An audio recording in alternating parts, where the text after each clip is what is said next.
C'est parti, bon les amis, nous voici actuellement en direct dans la Music Drive avec monsieur Jean-Claude Némro. Ça va bien Jean-Claude? Avec Jean-Claude Némro. Ah, excusez. On va enlever le monsieur. On retire le monsieur, voilà, ok. Voilà, avec Jean-Claude Némro. C'est quoi ton surnom? À l'époque, on m'appelait Samy. Ok, pourquoi? Avant Kassab, je sais pas, j'étais dans un groupe où il fallait que les noms sonnent américains. Il y a longtemps. Hein, donc tu as failli t'appeler Samy du coup? Oui, il y a même des amis qui à l'époque me connaissaient, qui m'appellent toujours Samy, dont les gens de la compagnie créole, Clémence, tout ça, ils m'appellent Samy. Ok, d'accord. Voilà. D'accord, donc le surnom c'était Samy, parce que j'avoue que j'ai cherché un surnom pour Jean-Claude et je n'ai pas trouvé dans mes informations. Ouais, c'était pas, ça n'a pas été très long. Ok, d'accord. Voilà. Ok, d'accord. Bon, très bien. Bon, Jean-Claude, on est actuellement dans la Music Drive, on est obligé de démarrer forcément en musique, n'est-ce pas? Puisque le principe c'est d'être en musique. C'est parti. J'ai choisi que du live, on y va. Ça va. Ah. Yeah. Obligé. Je fais tes cœurs. Joli. Prochain concert, tu es. Bien sûr.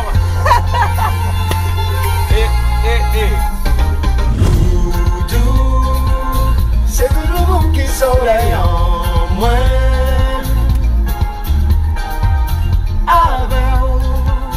Moi, j'ai senti moi qu'elle vivait loin. Cœur. Avec doudou. De le bon la périphérie nous cher. C'est ça qui est l'amour. Mon Dieu, qui peut s'en séparer moi. Oh, oh, oh. Avec doudou.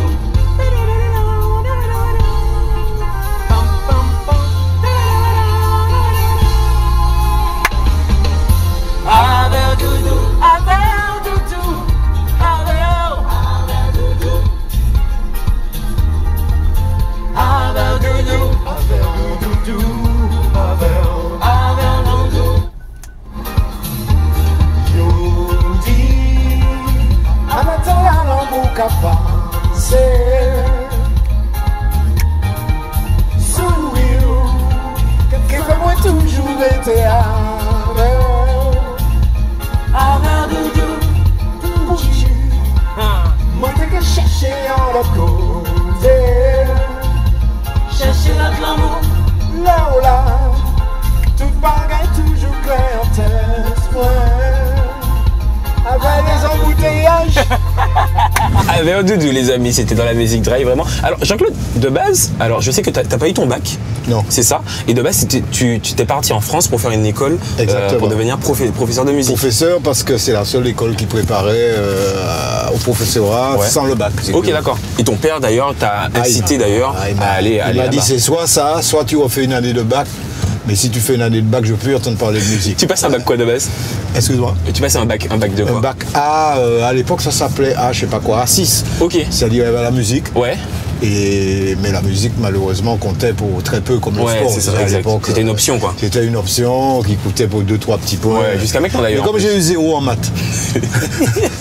0 c'est éliminatoire, donc au revoir, pas de bac. Ok, d'accord. Et ça m'a sauvé la vie parce que j'aurais eu peut-être mon bac, je me serais dirigé vers une autre filière. Une autre filière, prof de musique, un truc comme ça. J'ai dit à mon père, écoute, j'avais vu le lycée Gelcher un petit peu trop de fois. Ouais. Ah, t'es toi au lycée Gelcher? J'étais au lycée Gelcher. Les grands esprits se rencontrent. Toute ma vie d'étudiant, j'étais au lycée Gelcher. J'ai fait les petites classes avec Madame Montalin et tout. J'ai fait les grandes classes, j'ai fait tout au lycée Gelcher. Je m'en voyais très mal revenu en tant que prof de musique. Ouais, c'est clair. Toute ma vie au lycée, c'est bon. Ceci dit, peut-être que je t'aurais eu un prof de musique du coup. Peut-être, ouais. Bon, alors, pour le coup, comment t'es rentré dans Kassab du coup? En fait, Jacob, qui est le patron du groupe avec Pierre-Édouard, cherchait les gens qui pouvaient s'adapter à la musique qu'il voulait faire. Ok. Et donc, comme je croisais Jacob souvent dans les studios à Paris, il a entendu parler de moi, j'ai entendu parler de lui, il m'a appelé, de fil en aiguille, je suis venu, j'ai enregistré le premier album de Georges Décimus solo, c'est pas un album de Kassab, là c'est La Vie. D'accord. Et puis l'alchimie s'est bien faite entre la guitare de Jacob, mes claviers, la basse de Georges, et du coup, petit à petit, au début j'ai dit à Jacob, moi, travailler dans un groupe ça m'intéresse pas. C'est vrai. Je déteste ça. J'aime pas tout ce qui est groupe, colonie de vacances, tu vois, j'ai jamais aimé ça. Donc je lui ai dit, c'est bon, dans le groupe, Je sais pas si ça va le faire. Ouais, mais machin, viens, machin. Il y avait un pianiste qui m'en veut jusqu'à maintenant, d'ailleurs, qui était déjà dans Kassav. Arrête. Oui, Benzaïm. Ok. Et lui, il était parti avec Raymond Lefebvre et les violons au Japon. Quand Jacob a eu, Kassav a eu le premier concert à La Réunion. Ok, d'accord. Jacob m'a dit, bon, ben remplace-le. Et au retour, il voulait que je reste. L'autre, il m'a appelé, il m'a dit, ouais, t'as volé ma place dans Kassav. J'ai dit, écoute, appelle Jacob, j'ai rien à voir là-dedans. Et de fil en aiguille, je suis resté. Après, Georges m'a dit, ouais, il faut que tu chantes, nanana. Bon. Ouais, c'est ça, parce que c'est vrai que de base, c'est en tant que. J'étais pianiste. Ouais, c'est ça, tu es en tant que pianiste. Voilà, donc après, donc j'ai fait le premier titre Coro Sol, et puis de fil en aiguille, je suis devenu chanteur. Comme un peu Jacob, lui aussi, il était guitariste, il n'était pas chanteur. Et puis finalement cette passion aussi pour la musique, pour la voix aussi. Ouais, enfin, disons que comme ça a marché, bon, de fil en aiguille, tu ne sais pas pourquoi, tu continues à chanter, Jacob aussi. D'ailleurs, Jacob a bien fait parce que c'est lui la star en Afrique. Quand on va en Afrique, c'est lui la star. C'est vrai. Ah, mais oui. Ceci dit, quand même, tu as arraché le cœur des gens en vrai, avec ta voix. Quand tu chantes, je me rends compte que... Tu sais que je dis ça à mes copains, je dis à mes copains, mais j'aime pas ma voix. Je dis, mais tu plaisantes, j'aime pas ma voix. C'est comme ça, on n'y peut rien. Il y a plein de chanteurs comme ça qui... Oui, c'est vrai, non, bien sûr, je peux entendre, hein, mais en vrai, quand je vois tous les fans qui viennent au concert de Kassav, ils attendent tous aussi Rachid Che. Oui, on va dire ça. Mais on va dire que c'est la Mazioka qui a vraiment marché de Oui, on va venir sur la Mazioka, mais c'est vrai qu'il y a Rachid Che aussi qu'on est obligé de faire. Ouais, c'est vrai.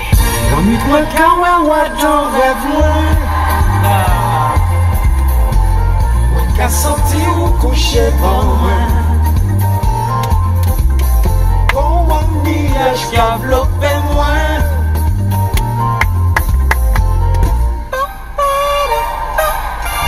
adorez-moi ou qu'a senti bon moi les moins découragé adorez-moi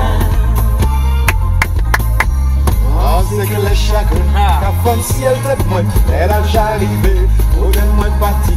Pas désespéré, pas découragé. Si vous voulez ça, j'aime-moi, fais-moi lâcher. Ça des fois pirate, gardez-moi droit. Qui que mène-moi, le côté l'emmène. Avec que vous le dites, le petit monde tendresse. Follow-moi serré, on ne peut pas parler. Moi, kawawa dans rêve-moi. Ou dans rêve, moi, qu'a senti ou couché, bon, moi. Couché, bon, moi. Qu'on y a développé moi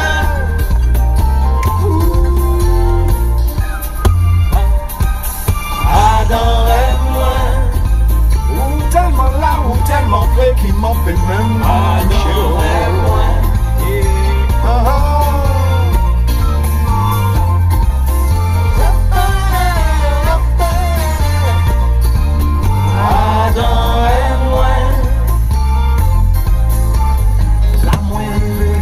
pas des pièces familles, pas même ni bon Dieu, pour m'en fait prier.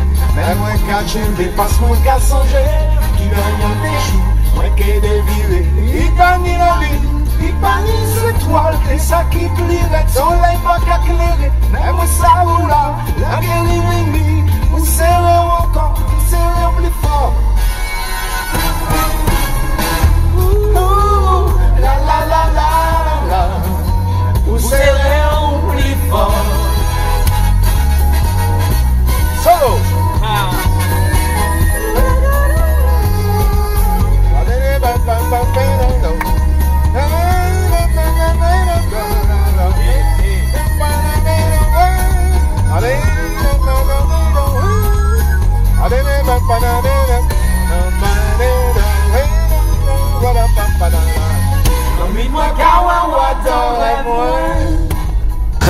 Yes.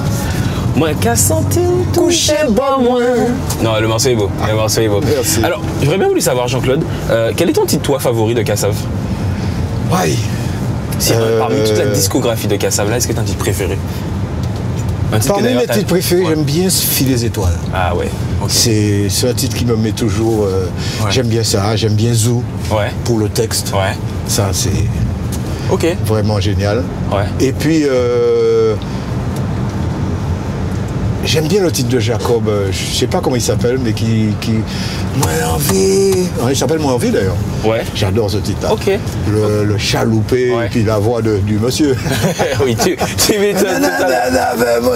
Alors moi c'est vrai. Alors tu disais que c'est vrai que Jacob t'a appelé du coup pour venir dans le groupe une fois que t'as remplacé après ce concert à La Réunion, qui t'avait à Lichière, je pense.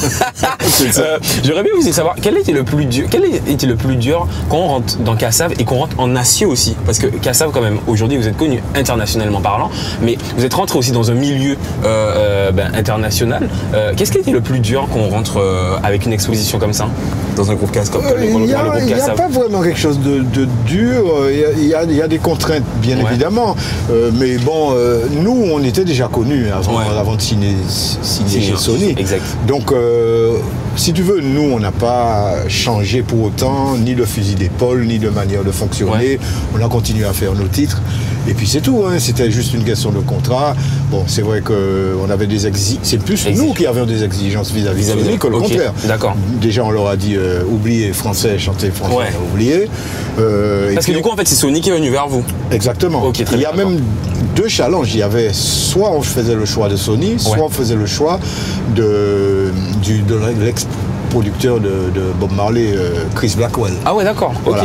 Ok, très bien. Mais après on a continué à rouler, faire des histoires tranquillement. Il n'y a pas eu de... Moi vraiment, enfin en tout cas, parce que j'ai 22 ans aujourd'hui, et c'est vrai que mine de rien, Kassav, j'ai baigné aussi dans Kassav depuis tout petit. Et c'est vrai que lorsqu'on vous regarde, et lorsqu'on vous regardait aussi avant, en fait, on sentait vraiment la passion avant le business, en fait. C'est-à-dire vraiment faire des sons pour produire des sons et s'amuser avant de penser au business. Alors qu'aujourd'hui, ça a un peu changé. Voilà, mais ça a toujours été ça chez le groupe, parce que on partait souvent en Afrique. Et à l'époque, il n'y avait pas encore les manières de fonctionner, d'enregistrement maintenant. Donc on avait une guitare, souvent Georges avait une guitare ou Jean-Philippe. Et puis ça se passait dans la chambre, en attendant des avions, dans les aéroports, on grattait un truc, oh c'est pas mal ça. Il y avait les petits enregistreurs, puis cassettes, radio-cassettes, on enregistrait le truc. Quand on arrivait dans le pays, viens dans la chambre, le truc qu'on a fait tout à l'heure, on continue. Et on composait beaucoup comme ça. Ce qui fait qu'on avait beaucoup de complicité entre nous. Exact, c'est ça. Parce qu'arrivé dans le studio après, il y avait une cohésion déjà au départ. Celui-là avait trouvé un mot, celui-là avait trouvé une intro, celui-là avait trouvé... Et c'est comme ça qu'on a beaucoup fonctionné pendant des années. Et à mon avis, ça a été vraiment très productif. Totalement. Parce que quand on sortait un album de Kassav, on savait que dans les tiroirs, on avait plein de titres. Ouais, c'est clair. De Saint-Éloi, de Jean-Philippe, de Jacob. Et le plus dur était quand même de placer un album solo entre les albums de Kassav. Donc, c'était pas facile. Mais en même temps, ça a été un truc extraordinaire. Oui, c'est ça. Pourquoi? Parce que quand tu places un titre solo, par exemple, Jean-Philippe sort son album. Dans son album aux Antilles, il y a 3-4 tubes. L'année d'après, il y a un Kassav. Mais l'année d'après, il y a un Saint-Éloi où il y a 2 ou 3 tubes aussi dans son album. C'est très facile de faire un répertoire avec 2-3 tubes de Saint-Éloi, 2-3 tubes de Jacob, 2-3 tubes de l'Hôtel. Et finalement, on se trouvait avec un répertoire que de tubes. Au bout de 10 ans, on n'avait que des tubes. Jusqu'à maintenant, d'ailleurs. Oui, d'ailleurs. D'ailleurs, le plus difficile quand on fait un répertoire de Kassav pour aller jouer quelque part, c'est de se dire qu'est-ce qu'on va jouer. Parce que vous en avez tellement qu'aujourd'hui, c'est hyper compliqué. Si tu joues les éternels tubes que tout le monde connaît, un moment, dans un moment, toi-même en tant qu'artiste, tu es bon avec ça. Tu as envie de jouer des titres qui ont moins marché, mais que tu as un peu. Il y a un feeling. Exact. En même temps, les gens te disent ouais, mais nous on veut entendre les tubes, vous n'avez pas joué de ça, vous avez pas. Donc c'est compliqué de faire un choix, puisqu'on est 4 chanteurs, en plus, 5 compositeurs, 4 chanteurs. Quand tu fais 2 heures de concert, comment tu vas gérer cette histoire-là? Donc au fur et à mesure des années, on a eu l'idée de faire des medleys. Sauf que les medleys, ma fille la première me dit, papa, les medleys, les gens ils sont énervés aussi les medleys, parce qu'au milieu ils entendent un titre et puis qu'ils auraient voulu entendre en entier. Non mais pourquoi vous avez joué quoi? Il reste sur la fin. Mais ceci dit, en vrai les medleys sont bien coordonnés, on va en parler justement dans quelques minutes tout à l'heure. Mais en vrai, je me dis qu'en soi, vous avez eu raison, vous choisissez quand même bien vos playlists, vos set tracklists pour les concerts, puisque en vrai on ne peut pas vivre sans musique et on ne peut pas vivre sans Kassav. Comme dit en bas la tête. La transition. Très fort le gars. Le gars est fort. T'as préparé ta copie, hein? Joli.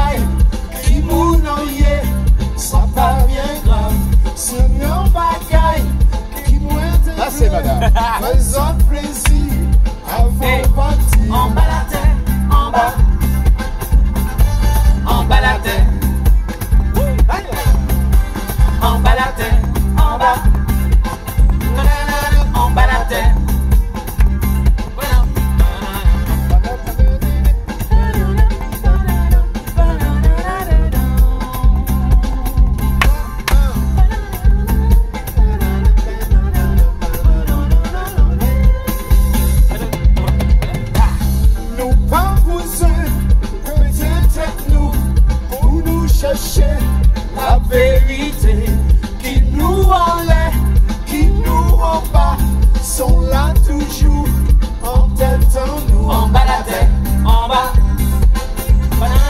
en bas la tête, en bas la tête, en bas, en bas la tête. Et maintenant le plus grand solo, le solo le plus grand, le cuivre de l'histoire du zouk.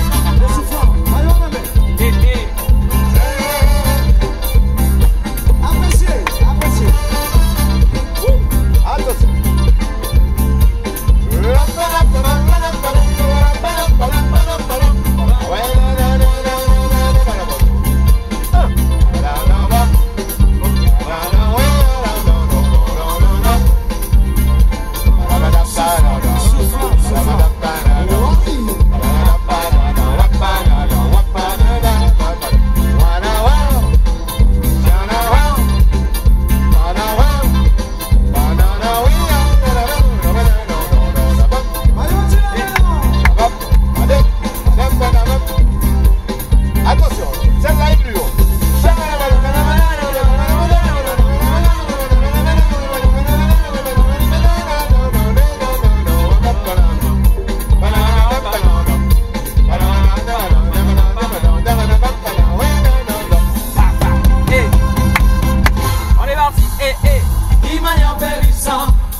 Les cuivres, ils transpirent chaque fois que arrive cette partie parce qu'ils se disent oh là, on n'a pas droit à l'erreur. C'est clair. Le souk où il y a le solo le plus long de cuivre. C'est celui-là, en balade. C'est celui-là. Ok, très bien. Alors bon, Jean-Claude, est-ce qu'à un moment, parce que c'est vrai que en balade, on dit qu'il y a une playlist sans musique. Moi, j'aimerais bien vous dire, est-ce que tu as eu un moment où tu as eu envie d'arrêter l'expérience Kassav? Une ou deux fois même. C'est vrai? Ah oui, parce que il faut savoir que être dans un groupe comme celui-là, c'est loin d'être une partie de plaisir. Ouais. Je parle pas de la partie musicale où il faut monter sur scène parce que ce n'est que 2 heures, 2 ou 3 heures, ça c'est rien du tout. Ouais. C'est tout ce qui va autour, ce qui va avant, ce qui va après. 23 heures d'avion, 12 heures d'avion par là, tu arrives, il y a des conférences de presse, tu peux pas aller te coucher à l'hôtel parce qu'on te dit ah il y a le ministre qui attend là, nénéné. Après il y a la balance le lendemain, dans plein cagnard des fois en Afrique, tu te trouves à 14 heures en train de faire des balances alors que tu joues à 21 heures, tu reviens à l'hôtel, même aux Antilles des fois. L'organisation vraiment en tout cas, ça demande une énorme logistique. Fatigant. C'est fatigant. Et donc, des fois tu arrives sur scène, tu n'as même pas envie de jouer tellement tu es fatigué. Ah ouais. Je prends des exemples comme par exemple quand on a joué plusieurs fois au Cap-Vert dans des festivals, on te dit, bon, tu as une dizaine de groupes le samedi, Kassav, il faut que Kassav joue en dernier. Oui, il faut qu'il clôture. Parce que sinon les gens vont se barrer avant. Bon, d'accord. Donc tu es dans la chambre d'hôtel, on te dit, bon, il y a des groupes qui passent, préparez-vous, habillez-vous, c'est dans vos chambres, on vient vous chercher. Sur le coup de 11h du soir. Une fois, ça nous est arrivé. Ah ben non, 11h du soir, les groupes ont pris du retard, ce sera plus vers 1h du matin. Ah mais non, 1h du matin, gling. Toi, tu es là, tu es habillé, tu es sur ton lit, tu regardes la télé vaguement, tu dors, en fait, tu somnoles. Ce jour-là, on a joué, tu sais à quelle heure? 7h du matin. C'est-à-dire que quand on est arrivé, il était 5h, il faisait nuit, on nous a mis dans une petite loge au bord de la plage. Parce que tous les gens, ils étaient sur la plage, des milliers de gens sur la plage. Voilà. Et à 7h, quand on est sorti, on s'est endormi sous les chaises, plus ou moins. 7h, bon, c'est à vous, montez sur scène. On sort, soleil, on s'attendait même pas, parce que quand on est rentré dans la loge, il faisait nuit. Soleil, j'étais obligé de demander à un gars du groupe d'avant, prête pas tes lunettes de soleil. On a joué pour aller au petit déjeuner, après, tout de suite, à 9h du matin. Donc tu vois un peu le délire. L'organisation, en vrai, donc tu imagines qu'à 7h du matin, quand tu montes sur scène, t'as vraiment pas envie de faire de la musique. T'as juste envie de dormir et de dire, foutez-moi la paix. Sauf que c'est ton boulot, t'es obligé de le faire. Donc c'est les côtés contraignants. Enfin, peut-être que les autres du groupe gèrent ça bien. Bien sûr. Mais non, bien sûr, c'est une horreur. C'est ça aussi, ça reste la logistique. Ce côté, tu sais jamais à quelle heure ni comment. En plus, tu sais jamais si ton clavier va marcher bien, parce qu'il y a des claviers qu'on loue dans des on peut pas tout emmener dans les pays. Des fois, tu arrives comme on est arrivé à Aruba ou à je ne sais plus il y a quelques années. où le clavier il joue pas, il joue carrément pas. 10 minutes avant le truc. Hein. Oh my tu as God. les techniciens qui savent faire, oui, non, ça va jouer, non, ça va pas jouer. Je suis resté tout le concert, j'ai joué sur un clavier. Arrête. Et c'était pitoyable. Ouais, c'est clair, en vrai, c'est des choses, en fait, c'est compliqué. Tu peux pas gérer tout, hein, c'est compliqué. Mais en tout cas, bon, en tout cas, tu es resté et Kassav continue malgré. Bon, c'est vrai qu'aujourd'hui, avec le Covid, il y a pas de live et tout, mais c'est vrai que je pense que Kassav réchauffe, en tout cas, les cœurs aussi jusqu'à maintenant avec cette crise sanitaire qu'on vit aussi. Mais alors, c'est vrai, on parlait tout à l'heure de la mazurka que tu as ramené aussi dans Kassav. Moi, il y a un medley qui m'a beaucoup et c'est pour ça que je te dis en vrai que alors c'est vrai que je peux comprendre qu'il y a des gens qui sont frustrés aussi par des medleys, mais il y a des medleys qui sont très bien choisis aussi, comme le medley de la Mazouk que vous avez fait aux 30 ans de Kassav. On est obligé de l'écouter forcément. Ah d'accord, parfait. Ça te va? Il n'y a pas de problème. Parfait, allons-y. Des matières dans la tradition et puis Jean-Claude Nemo. Tu t'en souviens? J'oublie tellement vite les trucs. J'écoute pas vraiment ce qu'on fait après, tu vois. Elle commence à vieillir, s'arrête. SOS Mémé, paroles d'Edith Lefebvre. Exactement. Tout seul. Malgré tant qu'à passer, on peut pas oublier. Où songer là t'es jeune, tout le monde là t'es plus vrai. Jodi l'âge a monté, ils ont abandonné. Tout ça qui carrette, c'est la main pour prier. Sous côté Michelet, On nous allait, Mazou Piché. y'en deux, trois pas devant derrière Michelet. On nous allait ma faire, mon Y'en deux, trois pas sous côté Michelet. On nous allait, Mazou Piché. Y'en deux, trois pas devant derrière Michelet. On nous allait ma faire, mon Y'en deux, trois pas sous côté. On est là. Y'en des trois pas devant derrière. Mais c'est nouveau. Y'en des trois pas sous côté. Y'en des trois pas devant derrière mes chalets. On nous allait pas faire mon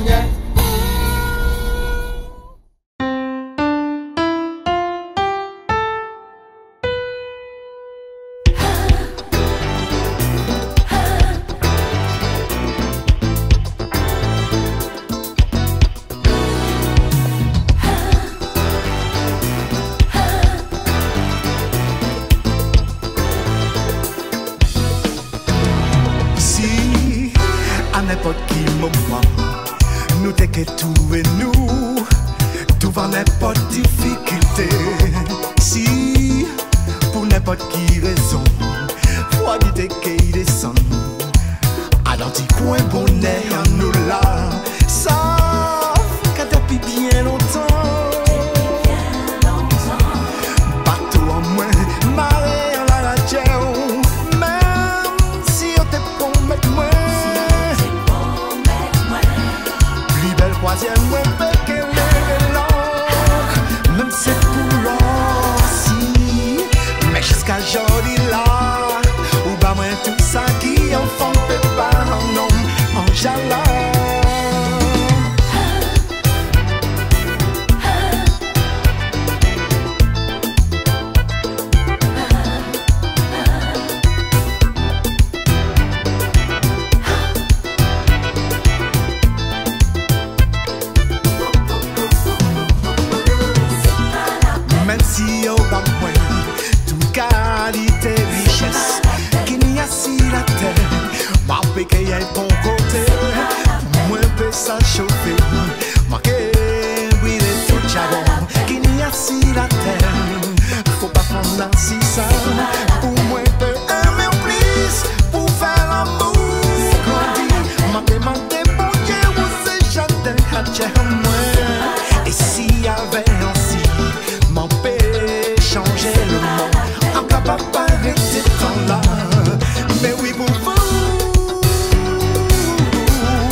troisième, moi,